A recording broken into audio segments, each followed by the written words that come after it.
যারা অন্তর্দা ট্রেন ধরে হাওড়া থেকে 22 নম্বর প্ল্যাটফর্ম থেকে, তাদেরকে বলছি একটু সতর্ক হয়ে যাবেন এবং সাবধান হয়ে যাবে। কেননা আপনারা ট্রেন ধরার জন্য কিন্তু হুড়পাড় করে উঠেন, কিন্তু এখানে কিন্তু পেয়ে গেছে মোবাইল চোর। এরা কিন্তু গ্রুপে আছে 6 জন, দেখতে পাচ্ছেন 3টে মোবাইল অলরেডি কিন্তু পকেট মেরে দিয়েছে, আরও 3-4 জন আছে ওদিকে, ওরাও মেরেছে।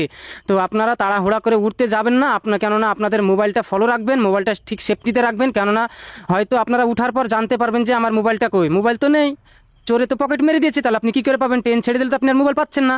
তো হাতে নাতে কিন্তু এই চোরটাকে ধরে ফেলেছে, দেখতে পাচ্ছেন। ওকে জিজ্ঞাসা করছেন তোরা গ্রুপে কয়জন আছে, উনি নাম করলো 6 জনের নাম, এবং 6 জন কিন্তু এই প্ল্যাটফর্মে নেই, অন্য প্ল্যাটফর্মে চলে গেছে পকেট মেরে।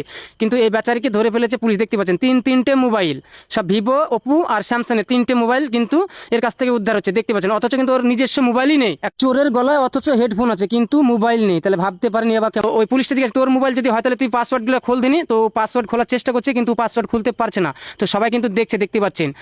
22 নম্বর প্ল্যাটফর্মে থেকে যারা অন্তর্দা ট্রেন ধরেন তাদের কি বলছি, সতর্ক থাকবেন। কেননা 22 নম্বর প্ল্যাটফর্মে কিন্তু খুবই চাপাচাপি হয় এবং ট্রেন ধরার জন্য কিন্তু সব ট্রেনের গেট ফেট ভেঙে কিন্তু উঠে। কিন্তু আপনার বাইপাস থেকে যে মোবাইলটা চুরি হয়ে গেছে সেটার দিকে কি আপনার খেয়াল আছে? খেয়াল থাকবে কি করে, আপনারা তো উঠানি ব্যস্ত।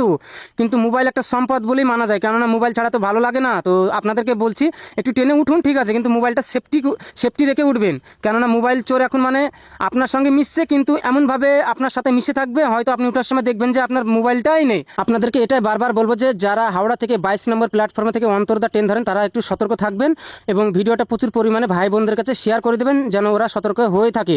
তো ঠিক আছে, ভিডিওটা যদি আপনাদের হেল্পফুল হয়ে থাকে তো অবশ্যই একটু ভিডিওটা লাইক কমেন্ট করে বন্ধুদের কাছে শেয়ার করে দেন। তো ঠিক আছে, ভালো থাকবেন, সুতরাং খোদা হাফেজ।